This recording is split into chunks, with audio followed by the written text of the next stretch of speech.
el riesgo cardiovascular. Esto vamos a ir explicando un poco cómo era el diseño, pero básicamente el marco y la evidencia previa a este trabajo se basa en algunos conceptos. Se sabe, diversos estudios previos han demostrado que la presión arterial durante la noche, obtenida a través de monitoreo ambulatorio de presión arterial, es un mejor predictor de riesgo cardiovascular que el obtenido en consultorio, o el promedio de MAPE 24 horas. O sea, ya desde hace un tiempo se está hablando sobre el valor que tiene la presión arterial durante el descanso nocturno para la predicción de eventos cardiovasculares. Se ha observado que en aquellos pacientes que tienen un comportamiento plano de la TA, o sea, aquellos pacientes que no tienen la respuesta fisiológica habitual durante el descanso nocturno, que es descenso de la presión arterial, hay mayor incidencia de eventos cardiovasculares, tanto fatales como no fatales. A este grupo de pacientes, a los que no les baja la presión, básicamente cuando están durmiendo, se les llama non-dippers. Ya le vamos a definir un poco más precisamente a eso. Pero ese es el primer concepto. Y se sabe también que la hipertensión arterial nocturna es un factor de riesgo independiente para insuficiencia renal crónica, disfunción cognitiva, disfunción endotelial, etc. O sea, no solamente para eventos cardiovasculares duros, sino para algunos otros hallazgos clínicos también. Entonces, básicamente, primero tenemos que partir del concepto de que la presión arterial durante la noche tiene tanto o incluso más valor que las mediciones señalar en consultorio, e incluso más también que el promedio de mediciones ambulatorias en 24 horas. Así que ese es el primer concepto. Por otro lado, ya existen algunos estudios que evalúan la incidencia de eventos en pacientes que tienen un tratamiento nocturno. O sea, obviamente, cuando se empieza a entender este hecho de que si a los pacientes les va mejor, o mejor dicho, que el control de la presión arterial nocturno nos habla de una menor incidencia de eventos, es lógico pensar que hay que tratar de evidenciar si es importante descender la presión, o si el descenso de la presión nocturna tiene alguna incidencia en la definición de los eventos. Entonces existen algunos estudios que evalúan la incidencia de eventos en pacientes que se les instala un tratamiento nocturno, pero la mayoría no tenían la rama control con una cohorte que se le daba el tratamiento matutino habitual. Entonces eso era una severa limitación de la evidencia que existía hasta ahora en el tratamiento bedtime para la hipertensión. Hay un único estudio comparativo, que era español casualmente también, pero tiene un N de 2.000 pacientes, y teniendo en cuenta que es una patología de una prevalencia gigantesca, como ya todos sabemos, 2.000 pacientes resulta un poco para poder asegurar que estos beneficios sean realmente reproducibles en cohortes más grandes. Entonces, a partir de estas cuestiones aparece este estudio, que es un estudio multicéntrico, controlado, o sea, acá aparece la rama control que antes no estaba. Perdón, Leonel, ya que hiciste esa muy linda introducción, obviamente esto es ya información, pero igual quiero preguntarle a Roberto y a Karina. Karina es una de nuestras especialistas en hipertensión desde el punto de vista cardiológico. Karina escribió el capítulo de hipertensión del manual de cardiología que hicimos el año pasado, pero ¿desde cuándo está esto en vigencia? Otra cosa que preguntaría es ¿qué porcentaje de pacientes en tu práctica diaria, Roberto, tienen medicación para la hipertensión de noche? Si yo para dar hipertensión de noche tengo que hacerle un mapa a todos y ver si el paciente es un non-dipper. Decime algo, si esta es una modalidad rápida, pero anda tirándome algún concepto de que te parezca importante. No sé, empieza Karina, empiezo yo. Dale vos y después Cari. Bueno. No, primero hay concepto que tiró importante Leonel, que de hace mucho tiempo que se toma mucha más importancia como predictor de riesgo todo lo que es medición fuera de office, fuera de consultorio. Me acuerdo charla de Brian Williams, que es el que hace las guías NICE y la figura de hipertensión en Europa más sobresaliente, dice la hipertensión en consultorio debería ser obsoleta. Eso se contrapone porque todos los trials en hipertensión hasta hace poco y algunas excepciones se basan en presión tomada en consultorio. Pero sí hay trabajo sobre evidencia que mejor es predictor de lo que es fuera de consultorio. Y después empiezan algunas dudas, es decir, siempre se tomó como referencia el monitoreo 24 horas, el promedio general, y aparecen evidencias de cuando son non-dipper o hiper-dipper, cuando salen del patrón normal, falta evidencia de decir, bueno, si modifico el tratamiento en base a los patrones o tratar un patrón aislado, es decir, un paciente que en el promedio no es hipertenso y solo es nocturno, merece o no tratamiento, ahí nos encontramos con escasa evidencia. Después el otro me preguntaste de la práctica, y también más por tradición que por evidencia, siempre primó las dosis matutinas, con el desayuno, algunas cuando tienen más de un fármaco, separarla en el día, pero con tendencia a la mañana, y pocos pacientes, lo dejo más para el final, qué pacientes yo selecciono en la práctica para usar bedtime y mi opinión de bedtime, pero no quiero spoilearle la presentación a Lionel. Tengo pocos pacientes con bedtime. Si uso un fármaco de acción corta, trato de que tome 2 veces al día, pero también el intento que siempre hago en hipertensión de un solo comprimido, mezcla de dosis fijas para mejorar la adherencia y no hacer planes con 3 o 4 pastillas en el día.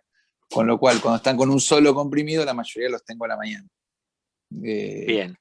Dejo eso rapidito y para no hacerlo largo y después nos metemos en otras. Dale, así vamos entrando en tema. Y Cari, ¿y vos cuántos pacientes tenés que tomen medicación antihipertensiva exclusivamente a la noche? No, alguno que se haya confundido, porque yo jamás se la daba a la noche. Así que, sí, para mí esto es novedoso. Yo declaro que yo el artículo no lo terminé de leer, por lo tanto todavía no estoy enterada de los resultados completos. Lo que sí que la incidencia de patrón non-dipper es bastante frecuente, Roberto lo podrá decir, en los estudios que hacemos de monitoreo ambulatorio. Pero muchas veces no sabemos si este patrón non-dipper a veces es por lo molesto que es el equipo, que lo despierta del sueño al paciente muchas veces durante la noche, y por eso no tenemos el descenso apropiado de la tensión arterial en el esfuerzo. Pero nunca se me hubiese ocurrido, excepto en aquel paciente que uno ve un patrón non-dipper muy severo, administrar la medicación a la noche. Por otro lado, hay pacientes que, por el contrario, hacen un patrón hiperdíper, o sea, que le baja demasiado la presión a la noche. Entonces me parecería peligroso administrar la medicación a priori a la noche en estos pacientes. Así que bueno, eso es mi duda previa al desarrollo de este estudio, teniendo en cuenta estas dos cosas. Si los patrones non-dipper, que se sabe que tienen mayores eventos estos pacientes, muchas veces no son por la incomodidad del estudio, y los patrón hiperdíper, que son mucho menos infrecuentes, que podrían ser riesgosos, bajarle demasiado la presión arterial durante el sueño. Por otro lado, yo no sé si en este estudio se tomó como base pacientes que tenían una patente en non-dipper, creo que no. Creo que ahora vemos el estudio, pero un poco para la introducción. No, si tenías pacientes que tomaban de noche, me dijiste que no. No, buenísimo. Porque muchas veces lo clásico, que es lo que decía Roberto hasta hace un tiempo, era que precisamente la medicación había que darla de día por el patrón clásico de que la presión es más alta durante el día que durante la noche, por lo menos en condiciones normales. Después aparecen todos estos patrones que nos enseña el mapa, pero que también tiene el problema de que el mapa sigue siendo un estudio bastante imperfecto desde el punto de vista de la incomodidad del paciente. Ya que está, antes de empezar, ya empezamos con el estudio. ¿Conocés, Roberto, si hay algún estudio hoy en día tipo mapa que tenga otra modalidad para hacerse que no sea tomarte la presión durante la noche, o sea, y durante el día, que te infle un manguito la arteria y que sea no invasivo, obviamente?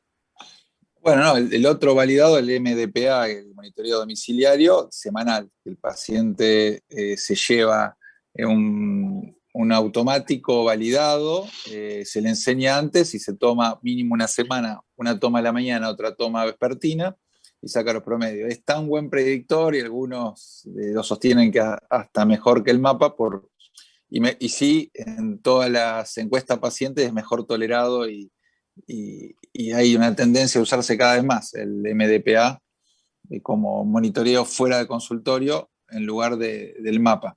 En la práctica, es importante decirlo, uno por ahí se ve que no está nomenclado y no tiene cobertura. Entonces, a algunos pacientes la obra social le cubre la presurometría al mapa y no le cubre el MDPA, el monitoreo domiciliario, el automonitoreo domiciliario.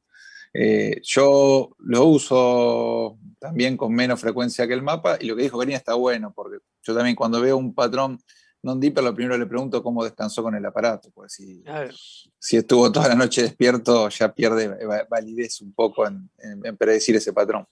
Está muy bien eso que dijo Karina. Bien. Bueno, vamos, Leonel. Seguimos entonces. Bueno, como les Una contaba. cosita, perdón, que preguntó Pedro. En investigación, también el grupo británico, también sostiene como es obsoleta la presión en consultorio, también habla que es obsoleta la presión periférica. Entonces, ellos basan que el mejor predictor de riesgo sería la presión central. El tema que no hay aparatos cómodos. Desarrollaron como una especie de reloj que mide presión central latido a latido, pero hoy eso, que es muy bueno para medir, no tiene ninguna validación y me acuerdo en su momento eran 5.000 euros el reloj este que medía latido a latido, pero podría ser, lo digo como algo más de ciencia ficción que de práctica habitual. Nada más eso, cuando preguntó Sí, Pedro otros. para el futuro, claro. Yo te preguntaba si hoy Sí. había un mapa que no fuera molesto, digamos, y Bueno, no hay. esto se sabe que mide muy bien, mide presión central, es de muñeca como un reloj, latido a latido, saca promedio latido a latido, pero es costo hoy imposible, ¿no? Y Claro. desarrollo El futuro, será el método del futuro. si funciona sería buenísimo. Claro. Bueno, vamos. Perdón. No, por favor. Estás muteado. Sí, está. Bueno, como les contaba, entonces este es un estudio multicéntrico que fue controlado. Esto es lo novedoso respecto a la evidencia previa. Acá hay una rama de control. Además, fue un estudio prospectivo, abierto, y que entre 2008 y 2018, en 40 centros de atención primaria en Galicia, en España, se desarrollaron las mediciones que ya vamos a ver a continuación.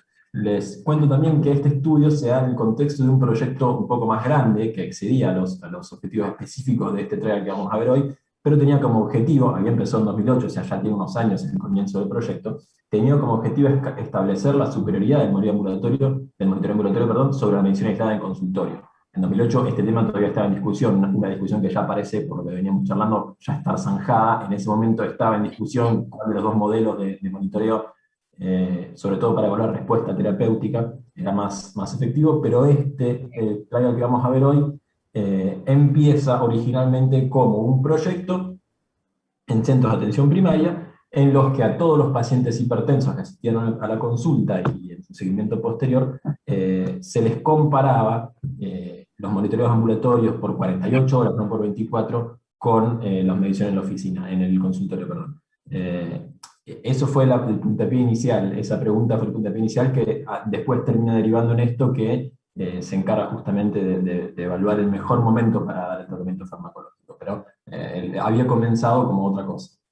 Y los criterios de inclusión en este estudio fueron, obviamente, ser mayor a 18 años, que tuvieran capacidad de adherirse a una rutina de trabajo diurno y de descanso nocturno, o sea, que pudieran a la noche dormir, básicamente, que tuvieran diagnóstico de hipertensión arterial, y ellos lo definieron como, en ese momento, una tensión sistólica en vigilia mayor a 135, diastólica mayor a 85, sistólica durante el sueño mayor a 120 y diastólica durante el sueño mayor a 70. Cualquiera de estos 4 criterios que cumpliera les permitía hacer el diagnóstico de hipertensión e incluir al paciente en el estudio. De nuevo, estos eran pacientes que iban a atenderse con su médico en uno de estos 40 centros. Y estos médicos los reclutaban y les ofrecían participar en el estudio.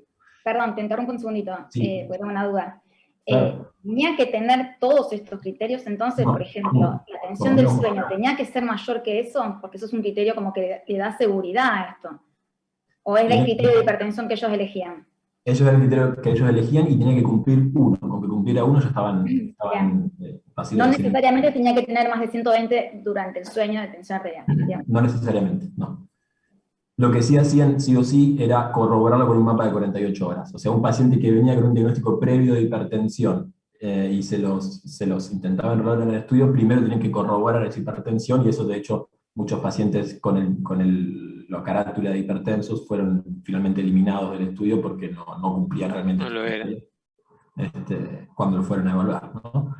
A su vez, tenía que estar recibiendo tratamiento farmacológico antihipertensivo, aunque eso no era de exclusión, o sea, tenían que estar recibiendo algo, no necesariamente al momento de enrolarlo, sino que cuando conocían al paciente, le daban tratamiento, aunque sea comenzar el tratamiento, eso ya los permitía incluirlo en el estudio, y que obviamente tuvieran su consentimiento informado. Entonces, si algún paciente cumplía todos estos criterios, podían ser incluidos en el estudio. Y por otro lado, los de exclusión era embarazo, adicción a alcohol o a otros narcóticos, que no pudieran cumplir con este esquema que decíamos antes de descanso sino que tuvieran un trabajo nocturno o que tuvieran horarios rotativos de trabajo, que tuvieran alguna inmunodeficiencia adquirida. La verdad que yo no entiendo muy bien el porqué de este criterio de exclusión, pero estaba. Que tuvieran una hipertensión secundaria, algún otro proceso, obviamente, y que tuvieran alguna de las siguientes comorbilidades. Alguna de estas, ya cualquiera de estas ya los excluía, que tuvieran angina inestable, insuficiencia renal crónica, fibrilación auricular u otras arritmias, ponían ahí, no especificaban qué otras, insuficiencia cardíaca, o que ya tuvieran un grado de retinopatía avanzada, imagino, como hablando de un daño a órgano blanco ya bastante importante. Hago una pausa acá para alguna cuestión que haya que ver de esto. Tabaquismo no hablan del tabaquismo. Lo evalúan después como parte de los subgrupos, pero no es un criterio de exclusión. Bien.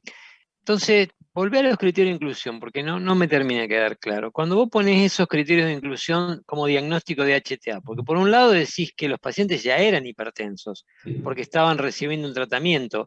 A pesar del tratamiento tenían que estar hipertensos, y entonces ahí podían entrar. Claro. Dos cuestiones. No necesariamente todos los pacientes, al momento de ser incluidos, tenían de antes el diagnóstico de hipertensión.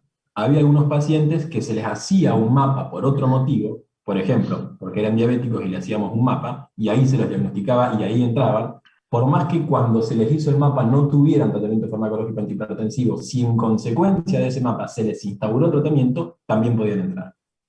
Y sí, tenían que estar, tenían que persistir hipertensos, sí, tenían que cumplir alguno de estos 4 criterios aún teniendo el tratamiento. O sea, si eran diagnosticados con tratamiento y con ese tratamiento no cumplían ninguno de estos 4 criterios, no entraban. Pero esos 4 criterios, ¿no eran criterios encontrados durante el mapa? Sí, exacto. Bueno, de mapa, porque vos podés poner corroborado con mapa. O sea, era diagnóstico de mapa y tenía que estar de nuevo corroborada 2 días antes de enrolarse.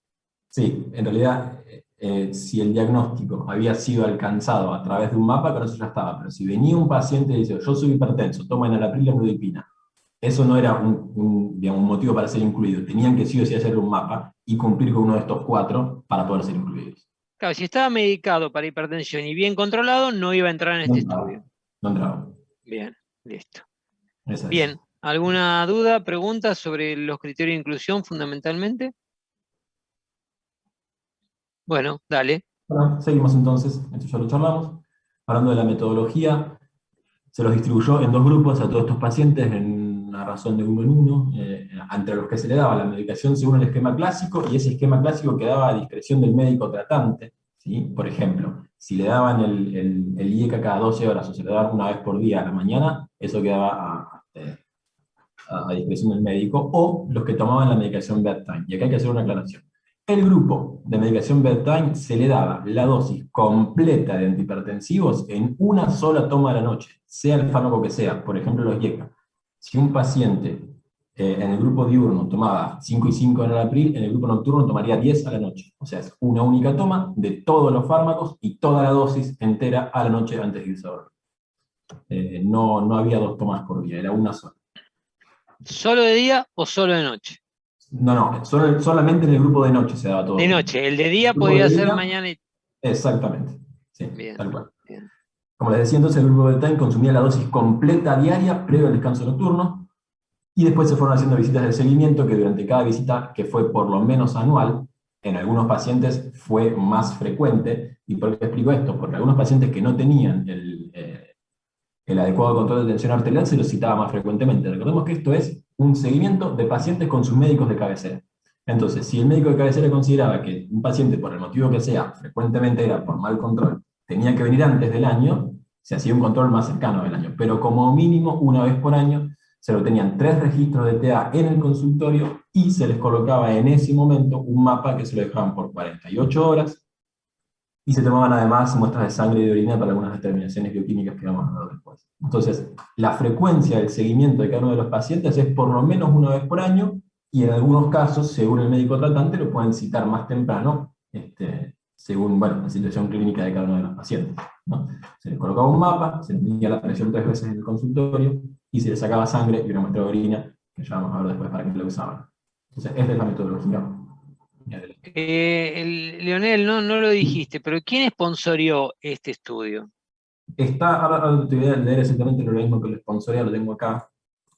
al final de todo. Y quería saber si los médicos trabajaban, formaban parte, o sea, eran investigadores y cobraban por las visitas, porque acá es como que parece más una cuestión de seguimiento de pacientes, y no me Exactamente. queda claro, porque no hay protocolo farmacológico que haga visitas una vez al año. Entonces, ¿No? me llama mucho la atención el control tan aislado, siendo los médicos de cabecera los mismos que lo incluían.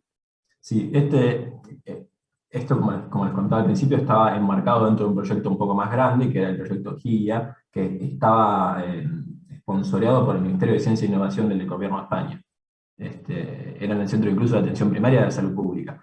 Eh, porque sí, esto como te contaba antes, se utilizó inicialmente para para definir una estrategia de utilización de recursos en salud pública en última instancia, ¿no? ¿Cómo es la mejor forma de seguir a nuestros pacientes hipertensos?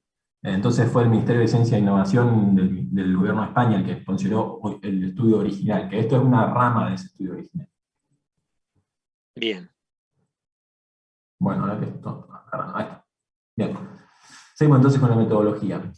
Durante el periodo de seguimiento, obviamente ellos tenían una historia clínica electrónica, la información clínica de la evolución de cada uno de los pacientes era cargada de historia clínica electrónica, y había un comité externo que evaluaba los eventos que se iban reportando a lo largo del estudio, que no conocía el resultado de los mapas, no conocían el esquema terapéutico, ni sabían si el paciente era del grupo bedtime o del grupo clásico. Entonces, el comité, como suele suceder en este tipo de estudios, el comité evaluador de eventos era un grupo de investigadores externos, que no eran los médicos de cabecera, sino que los médicos de cabecera reportaban el evento, que eran después auditados, entre comillas, por un grupo externo, sin conocer, obviamente, no los datos personales, ni los diversos elementos de la historia clínica de nuestro paciente, o de cada uno de los pacientes. Y el endpoint primario durante todo este seguimiento fue, básicamente hubo unos cuantos: infarto de miocardio, revascularización coronaria, insuficiencia cardíaca, ACV isquémico, ACV hemorrágico y muerte de causa cardiovascular. Este fue el endpoint primario. Hacen un compuesto después cuando hacen el análisis final, hacen un compuesto de todo esto y arman unos compuestos, varios compuestos combinando diversos de estos parámetros. Después había unos cuantos endpoints secundarios también, que eran básicamente stroke de cualquier causa, tanto isquémico como hemorrágico, y otros compuestos más específicos como eventos coronarios, y a ellos le decían muerte de causa cardiovascular, infarto o revascularización, y eventos cardíacos, que eran eventos coronarios más insuficiencia cardíaca. Acá, bueno, medio una mezcla un poco de todas las cosas, ya vamos a ver después qué influencia tiene eso, pero básicamente los endpoints secundarios, stroke y algunos compuestos de los eventos primarios que estuvimos charlando previamente. Entonces, básicamente, esta es la cuestión, se van evaluando a este grupo de pacientes a lo largo de unos cuantos años, ya vamos a ver cuánto, y se iban registrando. Otra pregunta, porque estamos acostumbrados a hablar del tamaño muestral y de ver qué esperaba uno. ¿Eso hablan? O sea, Sí. ¿ellos lo vas a decir? Sí, sí. Ah, dale. En la Pensé próxima que ya iba. no recuerdo, es análisis estadístico justamente. Entonces, como siempre decimos, ellos pretenden demostrar, o se preguntan, mejor dicho, si van a encontrar alguna diferencia entre darles la medicación a la noche y darles la medicación a la mañana, o según el esquema clásico, y estimaron para eso una incidencia anual de 20 eventos cada 1000 personas en la población general hipertensa sin grandes comorbilidades, 20 eventos, y en aquellos pacientes que eran diabéticos o insuficientes renales crónicos esperaban el doble de incidencia de eventos, y ellos decían 40 eventos cada 1000 pacientes, y teniendo en cuenta la incidencia tanto de diabetes como de insuficiencia renal crónica en su grupo, estimaron que con 18.300 pacientes y con una media de seguimiento de 5 años, podrían detectar una diferencia de incidencia de un 20%. Eso considerando una probabilidad de error alfa, o sea, una P de 5%, y el poder del estudio es una estimación del 95%, o sea, un estudio con bastante poder estadístico, con la probabilidad de error alfa habitual del 5% que ya estamos acostumbrados a ver, pero sí necesitan muchos pacientes para detectar una diferencia que ellos estimaban que iba a ser del 20%. Pero estudios previos, ¿definían a favor de quién esperaban esa diferencia de incidencia? A favor del grupo bedtime. Ah, o sea, ellos se basan en algún estudio publicado que da ese de los 2000 pacientes que contaste. Exactamente, sí, el único controlado que ellos refieren haber encontrado en ese momento cuando diseñaron el estudio. Si después de ahí en adelante aparecieron más cosas, eso ya no lo sé, pero cuando diseñaron el estudio había uno que había sido controlado, con 2.000 pacientes, había algunos cuantos que no habían sido controlados, o sea, menos calidad la evidencia, obviamente, cuando no es controlado ni hablar. Y en base a eso estimaron que les iba a dar mejor al grupo de Time, y esta fue la estimación que hicieron, teniendo en cuenta la diferencia en la incidencia de eventos de diversas poblaciones y la incidencia de cada una de estas comorbilidades, diseñaron este estudio. 18.300 dijeron, siguiéndolo por 5 años, engancharían justamente esta diferencia de incidencia. Así que esto es un poco el análisis previo que hicieron. Antes de pasar a ver los resultados, hacemos una pausa si quieren, si charlamos algo de la metodología planteada o lo que quieran discutir. Sí, me gustaría la opinión de quien quiera, fundamentalmente de Roberto y Karina, a ver qué opinan, si alcanza para lo que uno quiere buscar, el tipo de control que se hizo, el no tener en cuenta la medicación a administrar. Chicos, cierren el micrófono. Ahí.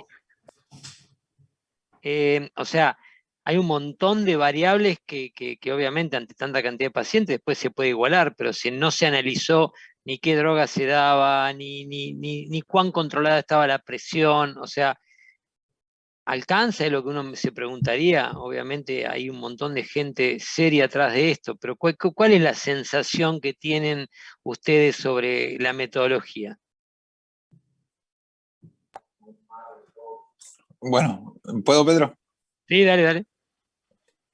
Lo que marcaba ahí, Leonel, de la historia creo que tiene que ver con la historia de este grupo de investigación. Este Hermida, hace años que está con Bedtime, es uno de los pocos que trabaja en cronoterapia. Si aparece en los congresos de hipertensión, aparece como solito, y él viene trabajando en cronoterapia y monitoreo de 48 horas, que son cosas bastante propias, que no hay otros grupos que estén tan metidos en esto.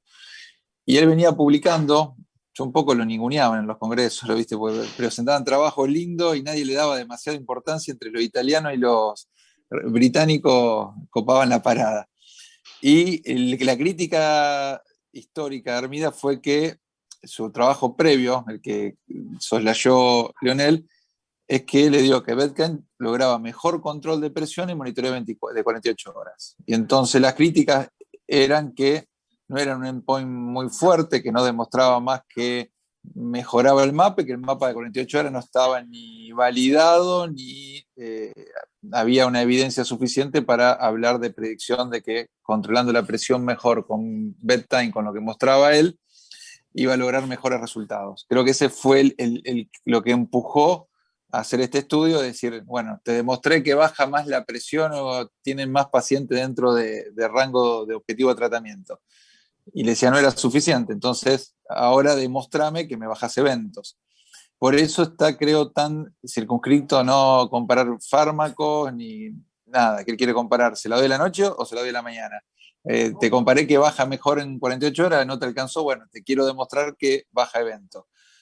Creo que es un objetivo como básico, pero la fortaleza él va al bedtime, no busca otra cosa, pero darle más fortaleza a su estudio anterior, que también otra de las quejas, no tuvo tanta validación externa. Hubo 2 estudios, por lo menos, un chino, me acuerdo si uno de Estados Unidos y uno de Escocia, que no pudieron reproducir los mismos resultados con bedtime, solo en control de presión, sin otros puntos, que era otra de las críticas que recibía esta Hermida en los congresos.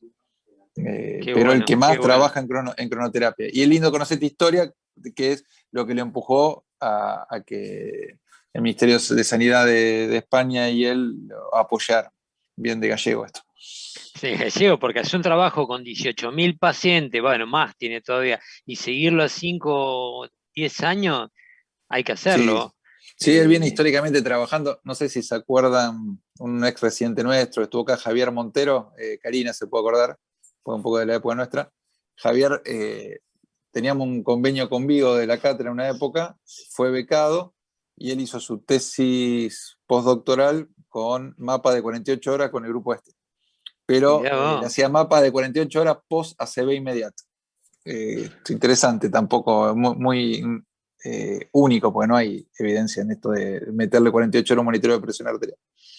Pero bueno, es un grupo que históricamente en estas 2 líneas, bedtime y mapa 48. Bien. Cari, ¿qué te parece el diseño? No, a mí lo que más me preocupa en este tipo de diseños es al no ser ciegos, que tenés el tema de que el médico de cabecera dirige el tratamiento, y yo no sé entonces si al final terminan siendo los dos grupos comparables, si los dos grupos estaban haciendo el mismo tipo de drogas. Sabemos que no son todas iguales en cuanto a reducción de eventos más o menos, pero al efecto antihipertensivo algunas no tienen una cobertura de 24 horas, o sea, el tema de la falta del ciego es lo que más me preocupa de este tipo de estudios. Que de hecho, yo ahora estoy mirando los resultados, son los grupos distintos en cuanto a los tratamientos. Entonces, más allá de esto de lo novedoso, esto de dar la medicación a la noche, de este tipo de diseño me preocupa eso. Pero bueno, supongo que me van a mostrar cómo hicieron para evitar los sesgos, entonces. Los sesgos que introducen este tipo de estudios es lo que más me preocupa, para después poder tomarlo como una verdad irrefutable, ¿no? Bárbaro. Sí, yo creo que el que no sea ciego fue lo que permitió que juntaran 20.000 pacientes, porque si esto lo tenés que hacer abierto, olvídate, porque te sale millones de dólares, perdón, si lo tenés que hacer ciego te sale millones y millones de dólares, incluir esa cantidad de pacientes sin saber si tenés que hacer algo tipo polipil, donde hagas una dosis fija, es muy difícil, y después ir viendo si no está controlado, qué agregás de manera ciega, viste, Cari, cuando hay mucho los trabajos anticoagulantes. Iban a hacer el mismo tipo de tratamiento, por ejemplo, un IECA y un calcio, o un ARA2 y un calcio antagonista. Con el IECA me preocupa mucho si, no creo que hayan usado en Alapril, por ejemplo. Los otros IECA tienen una cobertura de 24, pero en Alapril sabemos que no. Entonces, no creo que hayan usado, no sé si usan mucho allá. No sé si vos, Roberto, sabés qué tipo de PRIL usa, porque usan un 25% de PRILes, pero sabemos que no cubren 24 horas, por eso. Para mí han hecho combinaciones. Yo lo que me acuerdo son más, perindopril, porque tiene mucha penetrancia en Europa, Servier, y creo que el lisino en Alapril poco. Claro. Pero te estoy hablando hace muchos años atrás, claro. Te puede fallar. Bueno, hay que ver cuántos PRILes usan hoy, 2021, porque este estudio también es viejo. O sea que con toda la penetrancia de los ARA2 hay que ver hoy en día. Puedes decir, Cari, que ya te adelantaste, pero viste un 25%, o sea que ya no es tampoco tanto, o sea, y tiene 10 años de inicio este estudio. Está claro entonces, me parece que quedan algunas dudas sobre el diseño, pero sin embargo, juntaron casi 20.000 pacientes, los siguieron durante varios años y vieron cuáles eran los puntos finales, que también vamos a ver cómo lo cuenta Leonel, si están aislados. Después decís que hablan de un punto final combinado, pero no, ¿por qué no lo nombraron hasta ahora? O sea, son algunas cosas que a uno le van haciendo ruido, ¿no? A mí me hizo ruido, incluso tuve que hacer un poco una disección de la publicación para que encontrar escrito una listita con los puntos finales. No es algo que generalmente uno lee un trabajo y el endpoint está muy claramente presentado y evidente para el lectura. Acá hubo que escarbar un poco en el texto para encontrar dónde definían exactamente qué iban a mirar. Pero buscaste el que dice dónde está todo lo previo, ese trabajo lo encontraste. Ese trabajo sí es previo, obviamente, que es la presentación del grupo de trabajo original, que yo les contaba al principio. Lo que vos contaste. Bien. Claro, ahí sí, de nuevo, hablan un poco más claramente de los endpoints, pero acá en lo que es la presentación en sí, de esta rama específica del estudio, no está bien, está escrito, ¿no? Pero hay que buscarlo un poco en profundidad, ¿no? Bueno, por suerte ya lo hice y se lo voy a mostrar directamente. Dale, bueno. Bueno, entonces seguimos. Clásica imagen, se reclutaron 22.000 pacientes, se excluyeron 3.400, algunos de los cuales, 2.800, se lo excluyó por normotensión, lo que decimos al principio, fueron con el mapa a verificar ese diagnóstico que traían, y en 2.800 no lo encontraron o ya estaban bien controlados y no hubo que hacer ninguna intervención más que continuar con su medicación habitual. Y después lo que dice Invalid Baseline es porque había errores en la medición del mapa y se los descartó.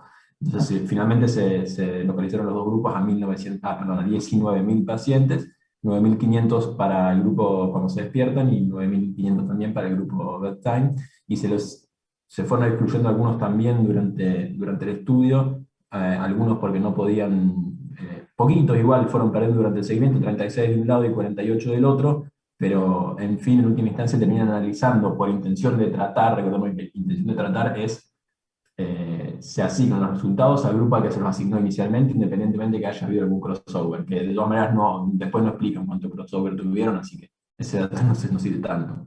No te escucho, no sé si soy yo solo. ¿Puedo subir el volumen del micrófono? A ver. Sí, se escucha bien. Yo lo escuché. Subí un poco por las dudas, pero... A ver, seguimos. Lo que dijo que se analizaron por intención de tratar, pero no está especificado después cuántos se cruzaron, ¿no? Exacto, eso, que se analizaron por intención de tratar, pero el crossover no lo mencionan después. ¿Cuánto hubo? Así que en última instancia son 9.500 pacientes aproximadamente por cada rama que terminan entrando en el análisis final, que son justamente los 18.000, acá llegan a 19.000 ya que habíamos hablado al principio.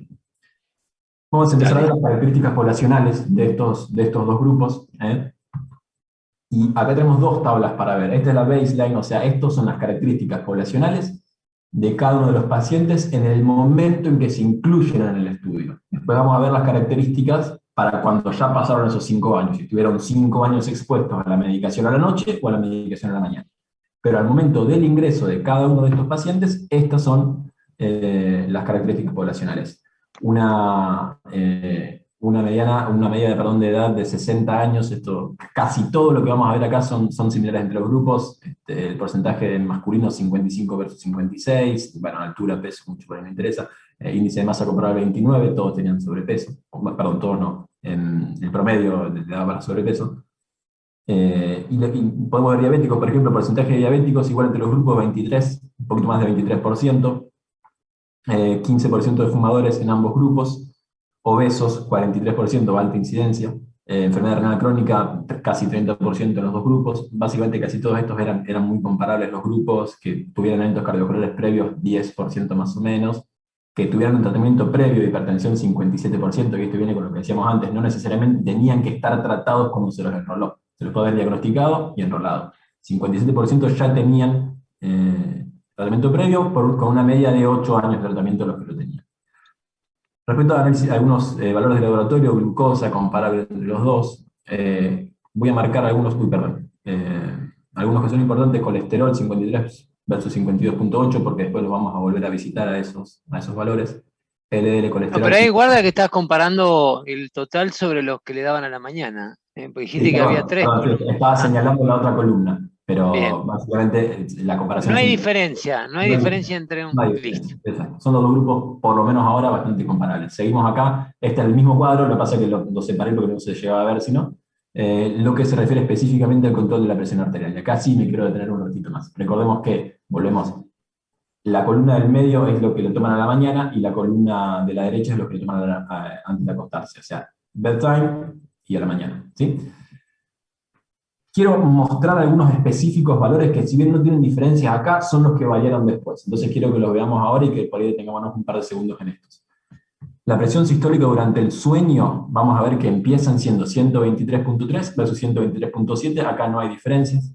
Si bien acá sí ponen la P, acá esto es la P, ¿sí? De comparación entre ambos grupos. El promedio de la diastólica durante el sueño, 70.1 versus 70.3. Y la incidencia de non-dippers, 49, antes de empezar esto, recordemos que esto es antes de empezar, en el grupo despierto versus el grupo bedtime, de nuevo, similar al grupo de los dos, y acá hago la definición de non-dipper. Ellos le dicen non-dipper al paciente que durante el sueño le baja la sistólica menos del 10%. Eso es lo que ellos establecen como el perfil non-dipper, ¿sí? Entonces, básicamente estos son los resultados de la comparación entre los grupos antes de empezar el estudio, ¿sí? Cuando se enrolaba el paciente, estos eran los resultados.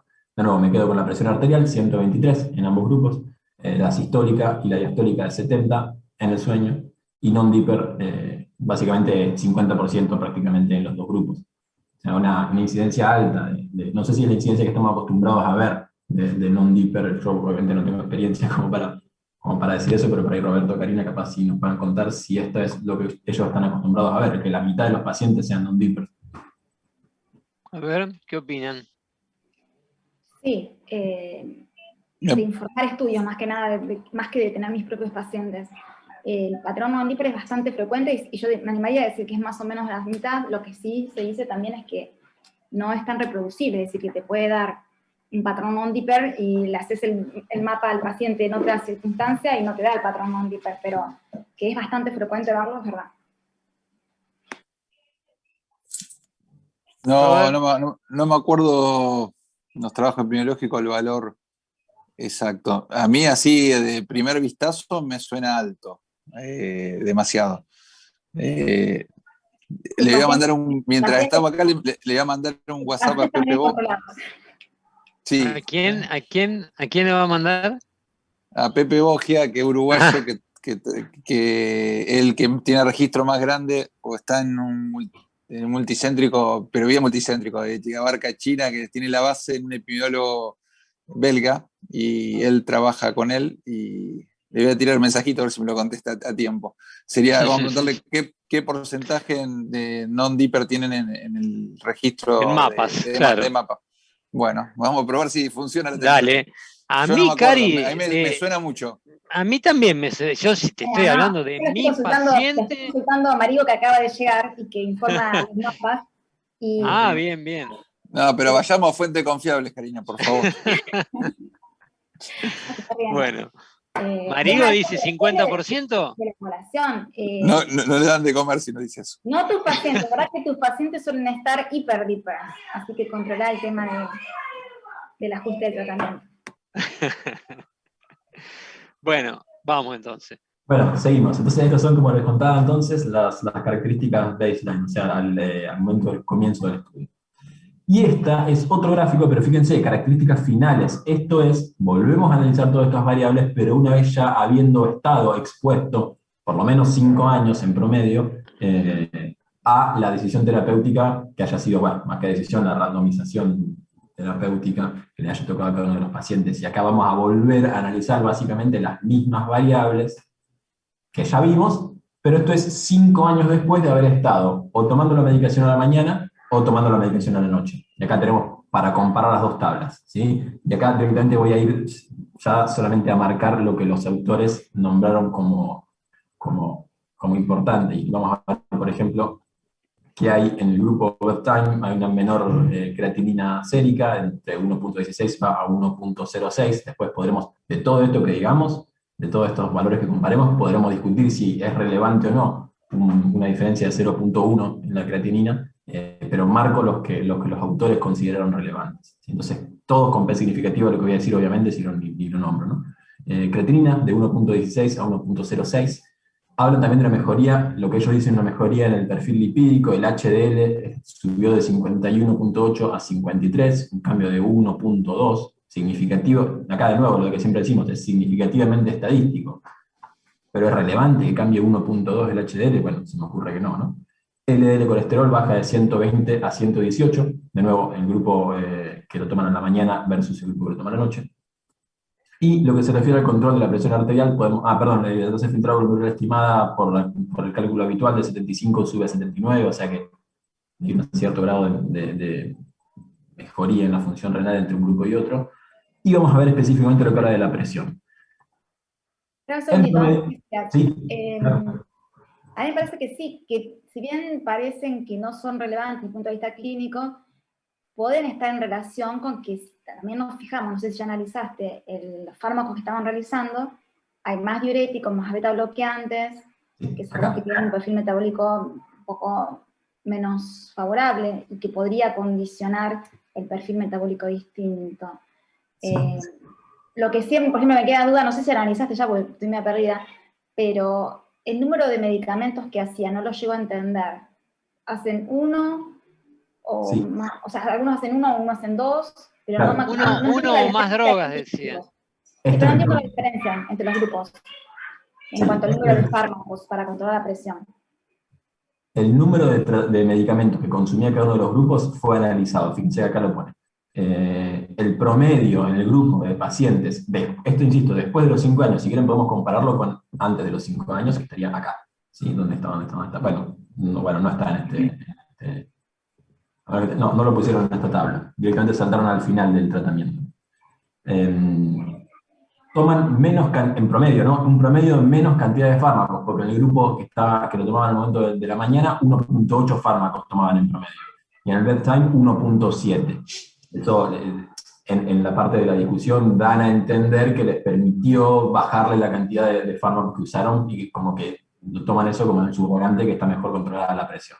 Por otro lado, como decís, Cari, hay menos diuréticos en el grupo bedtime, puede tener que ver con que hayan tenido que suspenderlos porque no es cómodo tomar un diurético antes de irse a dormir, obviamente. Y lo mismo con los beta-bloqueantes, menos uso de beta-bloqueantes. Eso a expensas de un aumento en el uso de calcio antagonistas, esto es CCB, calcio antagonistas. Después respecto a los ARA2 y los IECA, había similar, un poquito menos de IECA en el grupo de Time, pero después ARA2 similar, más del 50% como habíamos charlado antes. ¿Sí? Entonces, eso sí puede tener que ver, es verdad, con el cambio en el perfil lipídico de estos pacientes. Pero sí, básicamente ellos también dicen que a dárselo a la noche les bajó un poquito la cantidad de drogas que tenían que usar para tratar la presión. En lo que respecta específicamente a los valores de presión arterial, cuando miraban la presión arterial sistólica promedio durante el sueño, en el grupo de la medicación durante la mañana les dio 118 de promedio de presión sistólica durante el sueño, versus 114 en el grupo bedtime. O sea que les bajaron 4 puntos la sistólica durante el sueño. P significativa, por supuesto.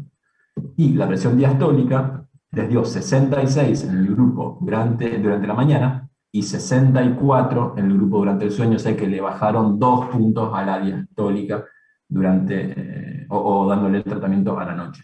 De nuevo lo mismo de antes. Son relaciones estadísticamente significativas que después podremos charlar si tienen gran relevancia clínica, bajarla de 66 a 64 la diastólica. Y es una pregunta que después quiero que discutamos, sobre todo teniendo en cuenta en el momento que analicemos los outcomes primarios. Bueno, lo que pasa es que, Leonel, el tema, esto es como lo que decía Roberto, él ya había demostrado que los mapas mejoraban. Lo que decían es, ¿tiene más impacto en eventos? Y bueno, pero el tema es si justamente, si la disminución de la presión arterial, que es un predictor de eventos, bajarla, demostrar que tiene más eventos, menos eventos, entonces sí va a tener que concluir que eso tuvo importancia. Obviamente, pues por eso ahora para eso es importante, la parte importante que viene después, y sí quiero marcarles esto del porcentaje o la incidencia de non-dippers. Dar el tratamiento, y acá hay una gran diferencia.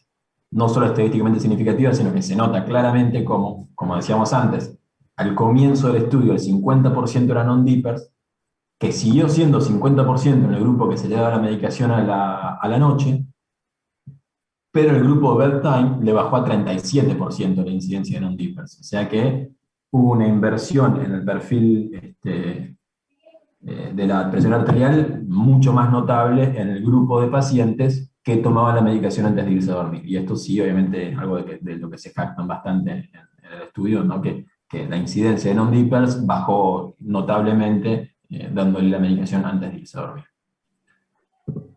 Vamos, acá ya empezamos con la curva de Kaplan-Meier, etcétera, etcétera. Así que si quieren que hagamos una comparación antes de eso, por ahí es el momento.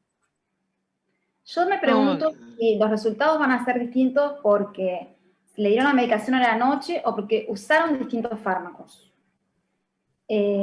Porque hubo diferencias significativas en el tipo de fármacos que recibió cada grupo. Absolutamente. Y después lo que, bueno, me parece interesante que a pesar de que le dieron la medicación a la mañana, bueno, no, a los que le dieron la medicación a la mañana o a la tarde seguían haciendo la misma vida que tenían antes. Aumentó un poquito el non-dipper, no encuentro por qué. Del 49 a 50, sí. No, iba a decir otra cosa, pero no veo por qué le haya aumentado. Y en otros sí, baja obviamente porque tienen el pico del efecto terapéutico durante la noche. Igualmente, si uno utiliza fármacos de liberación lenta y que saben que actuar las 24 horas, deberían estar todos los pacientes con los valores de presión normalizados a la noche. Así que mi principal duda es esta, si las diferencias que vayamos a encontrar están en relación con los distintos tratamientos o con la administración a la noche. Y esto es un sesgo que se introduce al no ser los grupos comparables en cuanto al tratamiento que se usó, para mí. Bien. Terminé. Dale. Bueno, si quieren vemos las curvas de supervivencia libre de eventos. Por un lado, en esta primera curva de Kaplan-Meier tenemos la supervivencia, o mejor dicho, sí, la supervivencia libre de eventos, de endpoints primarios, del compuesto de los endpoints primarios que dijimos: muerte cardiovascular, insuficiencia cardíaca, IAM, stroke y revascularización. Vamos a ver que esto está, no sé por qué hicieron esto, pero está al revés de como suele estar, es 1 menos la supervivencia, o sea que el que esté más abajo tuvo menos incidencia, ¿sí? Entonces, no sé por qué lo presentaron así, no importa, está presentado así, pero básicamente 1 menos la supervivencia del bedtime es menor que el awakening, o sea que hubo una menor incidencia de eventos de los endpoints primarios: muerte cardiovascular, insuficiencia cardíaca, IAM, stroke y revascularización. En el grupo bedtime, 45% disminuyó el riesgo, o sea, una disminución importantísima, 0.55 de hazard ratio. Es bastante importante la diferencia entre los dos grupos respecto al endpoint primario. De nuevo, acá, opuesto a lo que solemos ver, el que tiene menos es el que tuvo menos casos. O sea, lo inverso a la supervivencia libre de eventos. Lo presentaron de esta manera. Por otro lado, acá tenemos otra curva de supervivencia, en este caso ahora de las enfermedades cardiovasculares totales. O sea que acá suman lo que ya dijimos previamente y le suman angina de pecho, enfermedad arterial periférica y accidente isquémico transitorio. Le suman estos 3 variables más, obviamente que aumenta la incidencia global de eventos porque estamos agregando más eventos, por supuesto, pero se sigue manteniendo esta diferencia, esta menor incidencia de eventos en aquellos pacientes que estaban en la rama bedtime versus la que estaba en la rama de la mañana. Básicamente, poniéndolo en números, hay una disminución del 45% de la incidencia de eventos cardiovasculares en el grupo bedtime, o sea, es un hazard ratio de 0.55 con un intervalo de confianza de 0.5 a 0.61, 95% para eso, con una P significativa menor a 0.001%. Entonces, a mí, particularmente, cuando veo este resultado, la pregunta que me surgió, que no creo habérmela podido responder del todo, es ¿por qué disminuye tanto? Si los grupos no parecen haber cambiado tanto en el cuadro que vimos previamente. No vimos una gran diferencia, por lo menos no una diferencia tan importante como para, en mi primer golpe de vista, justificar una diferencia del 45%. Respecto a un grupo y otro. Lo único que me pareció que sí fue importante fue la cantidad de pacientes que pasaron de ser non-dippers a ser dippers. Recordemos, 50% bajaron a 37%. Pero el resto de las variables, no una diferencia monstruosa que estos pacientes tienen que andar sí o sí muchísimo mejor. Porque una disminución del 45% de incidencia es terriblemente significativo. Entonces, esa pregunta las disminuciones que vos decís fueron estadísticamente significativas. Bueno, Después el punto de disminución de presión y el impacto que conocemos, bueno, pero ellos demostraron que dando la medicación por la noche mejoraba la presión, mejoraba el porcentaje de non-dipper. Todos esos patrones que buscaban, que habían demostrado en el mapa, creo que lo volvieron a demostrar. Y bueno, y lo de los eventos son registros de eventos, o sea... no hay duda, son duros. Bueno, no, algunos son duros, otros son blandos, no todos duros, pues volvé, fíjate que algunos también podemos, qué sé yo, vos tenés angina de pecho, sí, pero bueno. ¿Cómo le pregunto, le pregunto a Roberto por ahí, y también a vos, Pedro, lo que se sabe normalmente, en líneas generales, que una reducción de 10 milímetros de mercurio de la sistólica o 5 en la diastólica reduce 20% de eventos. Ahora, acá nos parece menos significativo esto que vemos, pero son valores promedio. No olvidemos que los valores del mapa son promedios de muchas mediciones, y por eso parecen menos significativos, pero son promedios. Que los promedios estos sean realmente significativos, por más que sean 3 o 4 milímetros de mercurio de diferencia entre los grupos, son relevantes desde el punto de vista clínico. No sé si opinan lo mismo. Sí, es interesante porque estamos acostumbrados a comparar valores absolutos, no los promedios. Igual, como decían por ahí, uno si le tiene que pedir N y puntos finales, es un estudio que te muestra puntos finales duros, a diferencia de muchos otros estudios de hipertensión que solo te dicen mejoró el porcentaje de pacientes que controlaron la presión o bajó tantos milímetros de mercurio la presión. La verdad que desde ese punto de vista, el querer endpoint duros, tiene unos cuantos endpoint duros como para prestarle atención, y creo que después va a haber unas discusiones, pero mucho de eso se basa, o hay hipótesis que no es solamente que baja mejor la presión o se alcanzan mejores porcentajes de bajo control. Tiene también que ver alguna hipótesis de lo que implica bajar la cantidad de non-dipper, evitar el despego matinal, el morning surge, que la bedtime tendría incidencia en eso, pero bueno, eso ya es todo especulaciones de la discusión, que no sería solo porque baja más la presión, la explicación de por qué logra tanta mejoría o buenos resultados en estos puntos finales. Pero bueno, eso es más para discusión, especulación, por ir un poquito más adelante. Bien. Sí, yo creo que el de la izquierda, que es el que más nos interesa, que son los endpoint más, por lo menos de los 1, 2, 3, de los 5 que hay, son 4 duros.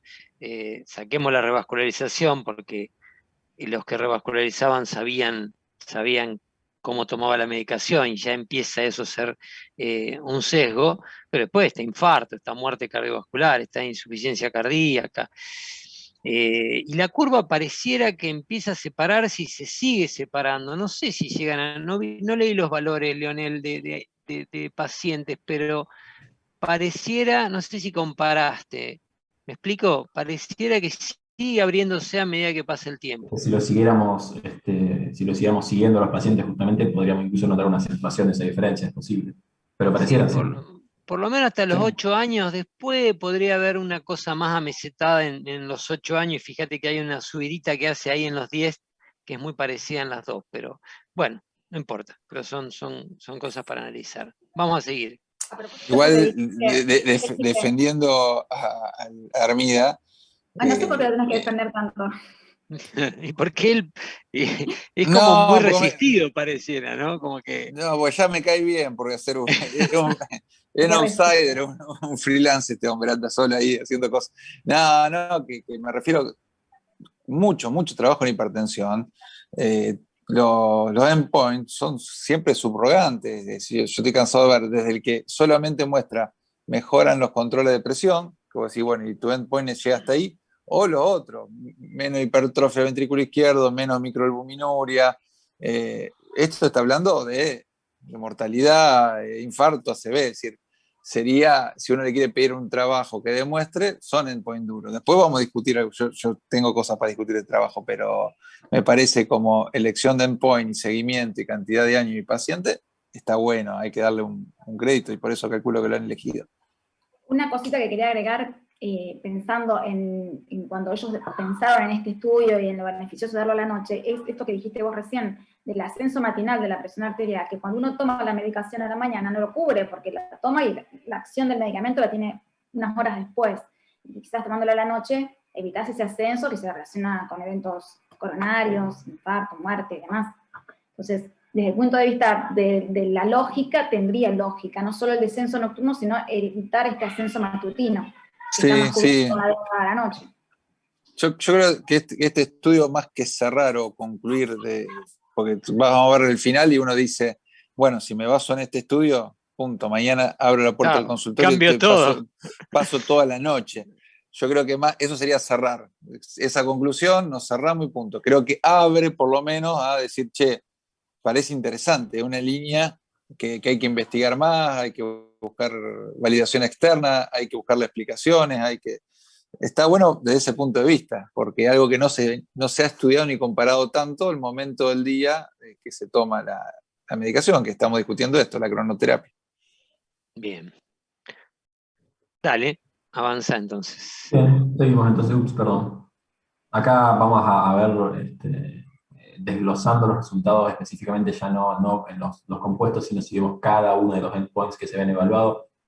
Vemos que acá están las P también escondidas, pero son todas P significativas. Vemos que incluso viendo cada uno de los eventos por separado, también sigue dando mejor para la rama de bedtime, algunos más que otros. Por ejemplo, el stroke y el ácido hemorrágico parecen haber disminuido más la incidencia que otros eventos, pero básicamente el único que no está 100% del lado para bedtime es accidente isquémico transitorio. Todo lo demás si lo vemos por separado, y al tener tanta N también nos permite tener P significativas analizando cada uno de los componentes por separado, no solamente el compuesto, ¿no? Pero bueno, acá en el desglose vemos que si analizamos cada uno de estos eventos, pareciera que a todos les da mejor del lado bedtime.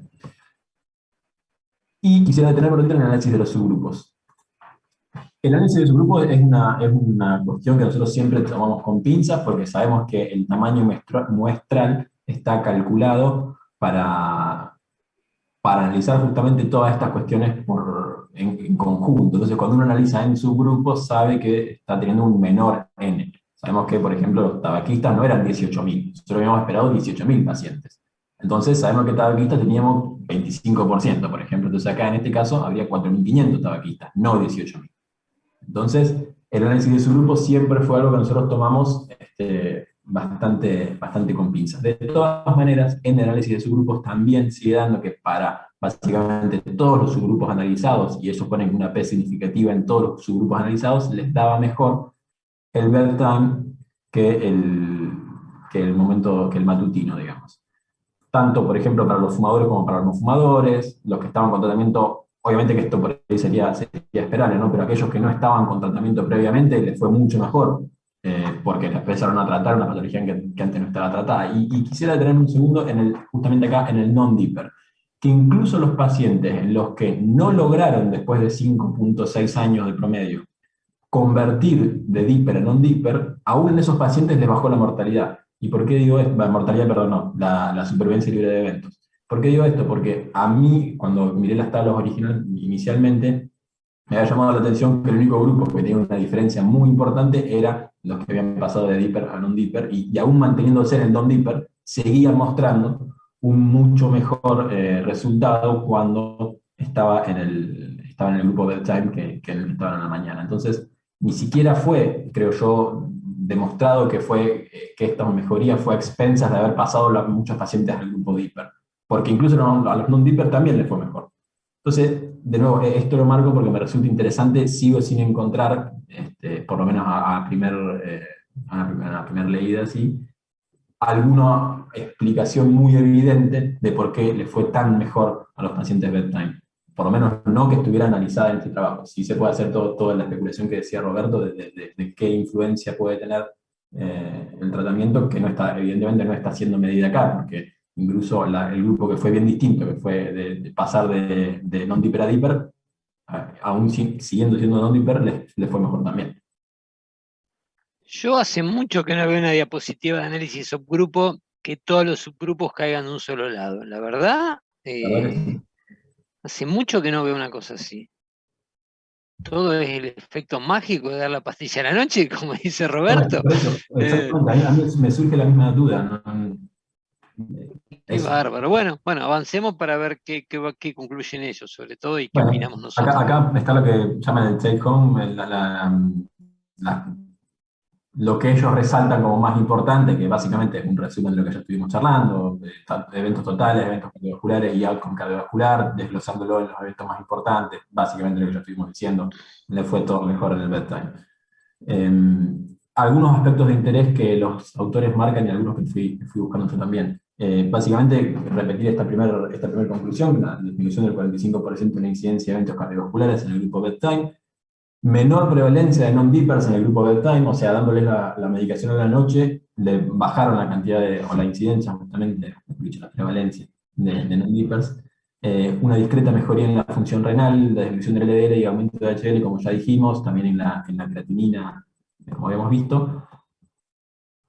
Y algunas cosas que marcan los autores, dicen que la disminución de la tensión arterial sistólica durante el sueño, ellos no muestran números, prácticamente lo escriben en resultados, pero pone que la disminución de la sistólica durante el sueño fue un buen predictor de supervivencia libre de eventos. O sea, los que más habían bajado la sistólica, menos eventos habían presentado durante la evolución. Eso, insisto, no está puesto en los gráficos, sino que es una frase que ponen ellos.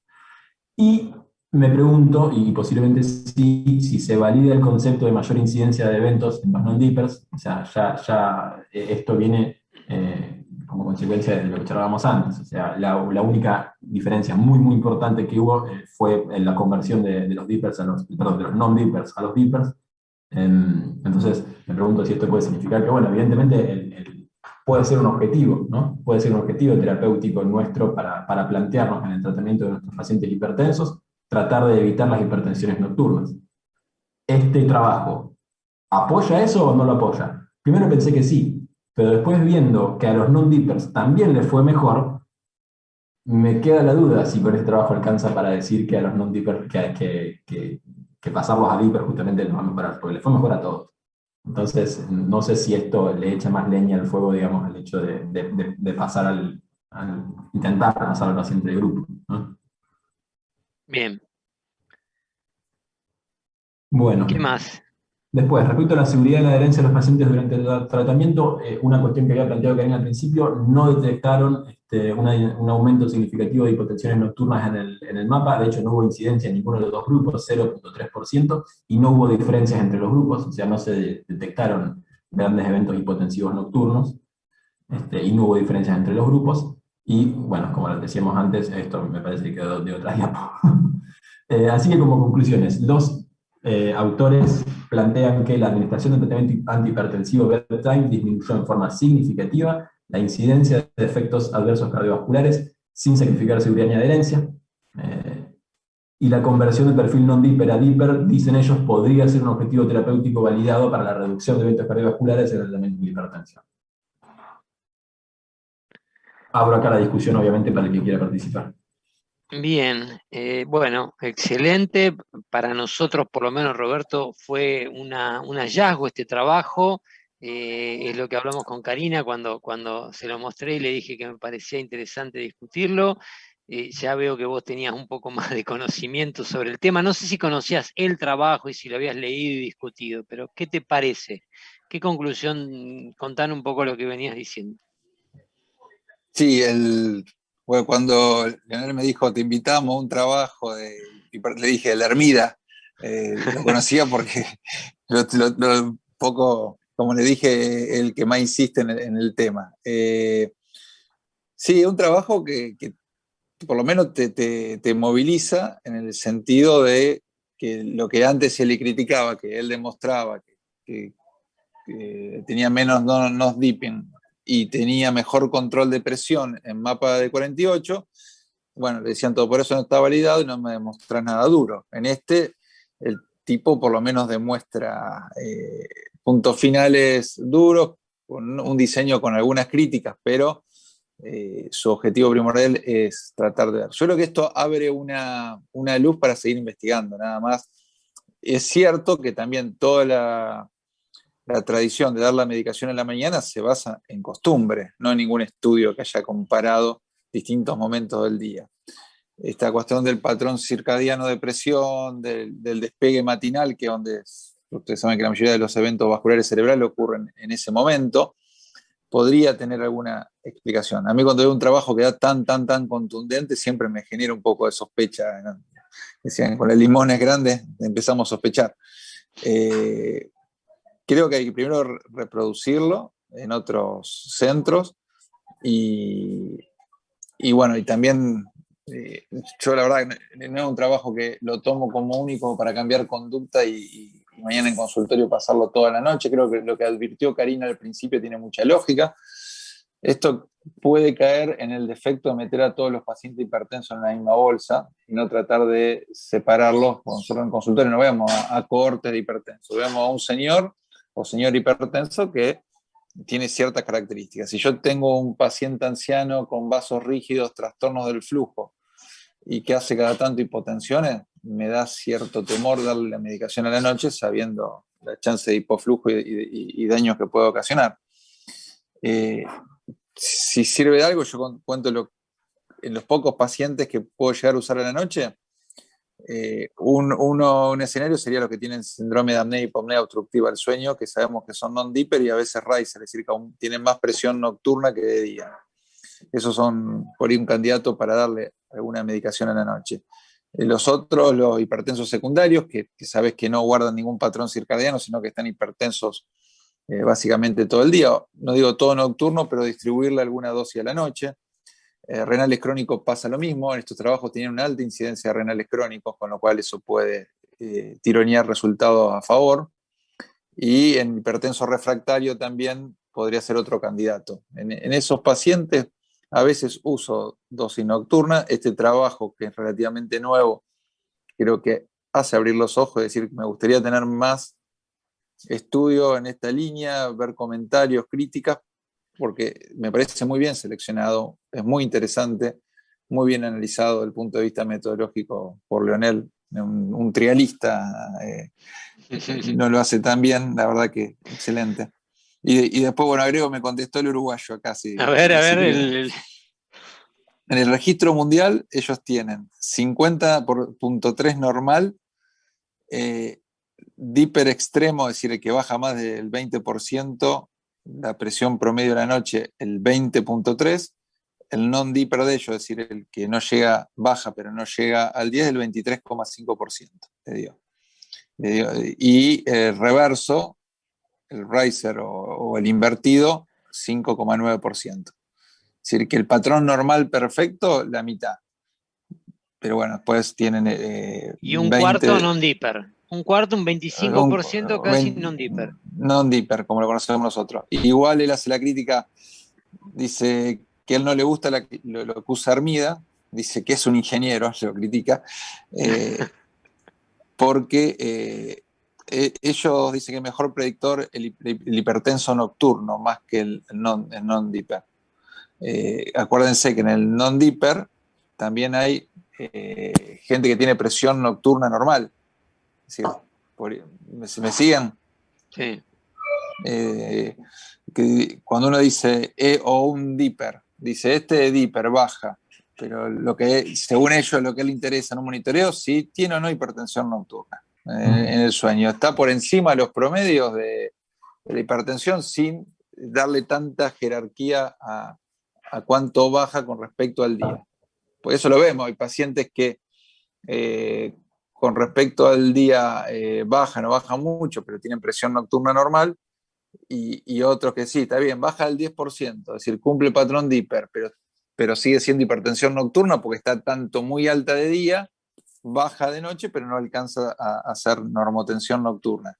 Entonces, según este grupo, que ahí me acordé el belga Stassen, que es un gran epidemiólogo en hipertensión, ellos le dan mucha mayor importancia a si tiene o no hipertensión nocturna, no importa su relación con lo que pasa durante el día. Pero bueno, tampoco una verdad absoluta ni se cierra ahí. Claro, porque a ver, yo con el manejo que tengo, ¿no? Que obviamente soy cardiólogo intervencionista, si el paciente tiene hipertensión nocturna, pero también tiene mucha hipertensión diurna, lo primero que digo, me falta darle más dosis. Totalmente. O sea, ¿viste? No puedo tomar no le daría una jerarquía a la hipertensión nocturna, sino que el paciente está todavía muy hipertenso. Entonces, qué sé yo. Pero bueno, yo creo que en el último congreso de hipertensión arterial hablar sobre el tema? Sí, hay una mesa de Paula Cufaro, del italiano. Si alguien tiene los accesos, sigue estando la mesa disponible. 20 minutos, una buena revisión, toca el trabajo muy por arriba. Creo que hoy fue analizado mucho más detallado y mejor. Sí, pobre, le dan 15 minutos para cronoterapia, ¿viste? Y hace toda la historia, toca el trabajo anterior, toca esta Hermida, toca el trabajo chino. Y ella concluye un poco también lo que hacemos en la práctica, que no en base de trabajo cambiamos conducta de pasar toda la noche, que es una línea interesante de investigación. Creo que es esperable que en los próximos años se hable más de este tema, porque cuando veo una cosa tan contundente, con punto final, un buen número de pacientes, y algo totalmente aplicable, porque estamos diciendo, señor, tómela al acostarse, no la tome a la mañana, no implica ninguna cuestión sofisticada, debería investigarse en una línea que por lo menos merece una chance de investigar más para sacar alguna conclusión. Yo lo que hago hoy en la práctica Robert, me va a ser fácil en los pacientes nuevos, en los viejos que toda la vida le dije que el mejor horario era la mañana, la voy a tener que dibujar. Yo la verdad no me animo a darle a la noche, salvo cuando tengo la presurometría que veo o que está muy hipertenso a la noche, o que no le alcanza y algún ajuste, o ya te digo, este subgrupo de refractario renales crónico, apnea, hipornea del sueño, creo que tiene aval. El tipo que tiene por ahí casi normal durante el día y te hace hipertensión nocturna y a veces riser o dipper invertido, me parece lógico ahí ponerle algo a la noche. Bien, bien. Pero Bueno, esto es empírico práctica, no tengo nada atrás de evidencia fuerte que diga que tengo que hacer eso. a ver, tus conclusiones finales, Leonel, no me las modificaste ahora, ¿no? Mientras estábamos hablando. De todo el power de nuevo. A ver que ahora va a ver Robert la parte final que hace, que es un análisis del trabajo según su opinión. Bueno, vamos viendo pregunta por pregunta y viendo que fui contestando. Primera pregunta, si se orienta el ensayo a una pregunta claramente definida. En última instancia, sí, terminen definiendo los endpoints, dar un par de vueltas, pero yo los terminen definiendo. Así que en ese sentido sí, y está claro también qué se analiza en cada grupo. ¿Fue aleatoria la asignación de los pacientes a los tratamientos? Bueno, lo que fue aleatorio es si fue a bedtime o si fue a la mañana. Lo que no fue aleatorio fue qué medicamento se le dio, porque eso quedó a elección de cada uno de los médicos tratantes. Pero en realidad lo que se está estudiando técnicamente acá es el momento, y la asignación al momento fue aleatoria. Después, si fueron adecuadamente considerados hasta el final del estudio todos los pacientes que entraron, sí, ahí hubo, si mal no recuerdo, 30 y pico de pacientes en un grupo que se perdieron y 40 en el otro, el resto, 9.500 pacientes llegaron hasta el final, así que fueron adecuadamente considerados. Después se pregunta si se mantuvo el cegamiento. El cegamiento no, sabemos que este no era un ensayo doble ciego, así que el cegamiento no, incluso ni siquiera aplica la pregunta. Sí se mantuvo el cegamiento para los investigadores que se encargaban de auditar los eventos. Ellos sí no tenían, según dicen, no tenían conocimiento de la historia clínica del paciente, sino que solamente se encargaban de evaluar los eventos. ¿Fueron similares los grupos al comienzo del ensayo? Al comienzo me parece que fueron similares. Como vimos previamente, no había grandes diferencias entre los grupos en las variables que se fueron analizando. Sí, como fue marcando Karina, cambió un poco la distribución de qué fármacos o qué grupos de fármacos se usaban entre cada uno de los grupos, pero eso fue para el final, pero al comienzo del ensayo fueron los grupos, creo yo, comparables. Y nos pregunta si al margen de la intervención en el estudio los grupos fueron tratados de igual modo, y ahí me queda la duda, porque está justamente eso. Incluso tal vez podría haber puesto no directamente, porque no hay ninguna certeza de que los pacientes hayan hecho el mismo tratamiento, porque, de nuevo, el tratamiento quedaba a elección del médico de cabecera. Después pregunta si es grande el efecto del tratamiento. Sí, hubo un efecto bastante importante en incidencia de eventos. Claramente la disminución del 45% es un efecto grande. ¿Y cuál es la precisión? Básicamente el intervalo de confianza de 95% para un rango de 0,54 a 0,62. Me parece un buen intervalo de confianza. Creo que sería así. Después, respecto a si estos resultados pueden ayudarnos. Primero, ¿puede aplicarse esto en nuestra población local? No lo sé. Acá puse no sé porque el grupo era muy específico. Era españoles, incluso el trabajo dice que eran casi todos caucásicos, así que no hay un estudio étnico. Sabemos incluso que la hipertensión es una patología que tiene diferencias en grupos étnicos, entonces no sé si se puede aplicar en todas las poblaciones. Si se tuvieron en cuenta y eran gallegos todos. Sí, eran todos españoles y caucásicos, eso decían. No era un criterio de inclusión, pero terminaba diciendo que era un grupo de caucásicos españoles. Pregunta después si se tuvieron en cuenta todos los resultados de importancia clínica. Yo creo que sí, por lo menos en lo que respecta a los endpoints, que se está buscando eventos cardiovasculares y se encontraron eventos cardiovasculares, creo que se tuvieron en cuenta la mayoría de los eventos importantes. Y después la pregunta 11 puede ser un poco más controversial. Si los los beneficios a obtener justifican los riesgos y los costes. Primero, coste cero. No hay ninguna diferencia de coste entre darlo a la mañana y darlo a la noche. Ahora, el tema de los riesgos está esto que se había charlado, de la posibilidad de en algunos pacientes específicos de hacer algunos episodios hipotensivos nocturnos. Según lo que reportan los autores, no tuvieron una gran incidencia de episodios hipotensivos nocturnos, pero bueno, está esto también que contaba Roberto, que no es una decisión que uno pueda tomar tan a la ligera de dar un antihipertensivo a un paciente añoso, etcétera, al momento de la noche. En última instancia yo termino marcando sí, porque si le creemos a esta disminución del 45%, es una intervención que realmente no tiene coste. Cambiar el momento de dar de dar un medicamento no tiene ningún costo. Y si nos basamos en lo que dicen ellos que tuvieron de incidencia, de complicaciones, que son complicaciones entre comillas, estos episodios hipotensivos, fue muy baja. Así que si realmente le vamos a creer a este 45% de disminución con un 0,3% de episodios hipotensivos, yo creo que no hay dudas de que beneficiaría la balanza costo-beneficio da para beneficio sin demasiadas dudas. La última. Sí, la última. Sí, a ver, yo creo que siempre dudamos cuando vemos estudios tan contundentes, y está bien dudar. Lo que hablamos y nombramos el tema, entonces uno espera más evidencia, ¿tá? Porque cuando una intervención tan simple, como vos dijiste, que es simplemente cambiar un horario, disminuye un 45% de eventos duros, y bueno, entonces, cómo fue el diseño, te genera duda, es lo menos que tiene que generar, y creo que está bien que genere dudas, y bueno, y tiene que generar investigación posterior. Vamos a ver cuánto le creen a este autor, como dice Roberto, y si en los años siguientes aparecen estudios y esto cambia, y en una de esas, dentro de 10 años, todos los antihipertensivos los demos a la noche. El tiempo dirá el valor que tuvo este estudio. Pero no sé, ahora no podemos más que tener mucha precaución porque el resultado es muy contundente. Robert, ¿querés hacer algún comentario final? No, coincido con la conclusión que creo que fuimos creando entre todos. Es un trabajo, me parece, muy bien seleccionado, que merece la pena, práctico, aplicable y bien desmenuzado. La verdad que una actividad fabulosa esta, Pedro, que están haciendo.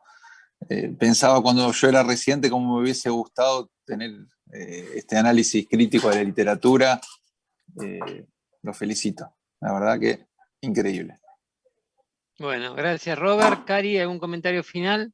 No, creo que ya se dijo todo. Me parece bien esto de pensar aún en individualizar a los pacientes, y más adelante veremos si va a cambiar la estrategia. Por ahora, como decía Roberto, en algunos pacientes seleccionados, sobre todo si los podemos monitorear con mapa, nos quedamos más tranquilos. Bueno, yo quería agregar, perdón. Dale, Lean. Perdón. Que en algún momento alguien dijo de que había que lavarse las manos para hacer ciertas intervenciones y todos decían que no. Me parece, no sé si vamos a estar ante una intervención de estas características, pero tal vez lo veamos de acá a unos años, de que digamos, mira, los antihipertensivos tenían que darse a la noche. Nada, me parece eso y me acordé de eso, nada más un comentario. Yo no entendí lo de lavarse las manos. No, que cuando vieron de que hay una de las intervenciones que más bien es algo, que es el hecho de que los médicos empiezan a lavar las manos, los parteros, digamos, sí. Antes de operar. Claro. De verdad. Sí, antes operaban y no usaban guante, a eso va el tema tan contundente de lavado de manos como asepsia y antisepsia, a eso se refiere. Sí, fue una de las intervenciones que más cambió en la historia de la medicina. Uh-huh. Y está buenísimo la reflexión, porque bueno, no creo que llegue a ese nivel, pero quién sabe. Los que tenemos años, y yo soy el que más le llevo de los que estamos acá, hacemos cosas muy diferentes hace 20, 25 años atrás, entonces esperemos. Creo que es interesante ver qué pasa con el tiempo, y a veces los locos o los que están border son los que generan los grandes cambios también, porque se animan a hacer cosas que otros no se animan. Así que, ojo, yo creo que un trabajo, a mí me asombró cuando lo leí, no tenía ni idea, como tiene Roberto, del tema, de ahí que me pareció interesante tratarlo. Así que bueno, falta un minuto para algunos que ayer estuvieron en una discusión no científica, que tuvo que ver con lo futbolístico, y tenemos, Roberto, te cuento, ahí Pascual, un residente que estamos por expulsarlo de la residencia por cuestiones futbolísticas. Por suerte igual tenemos 3 hinchas de River que dentro de un minuto arranca un partido histórico para River, donde va a atajar uno de los mejores jugadores de la historia del fútbol de River. Así que bueno, no quiero ver ninguna cargada, el doctor Novaki, aviso. El doctor Roberti hace media Como con hora el tiempo empezó a justo, apurar. ¿no? No, claro. El doctor Roberti empezó a apurar hace media hora para que vaya redondeando. Así que... Bueno, llegamos justo, Lázaro, quédate tranquilo que no íbamos a pasar de las 21. Buenísimo. Pero bueno, de nuevo, gracias a todos y especialmente a vos, Roberto,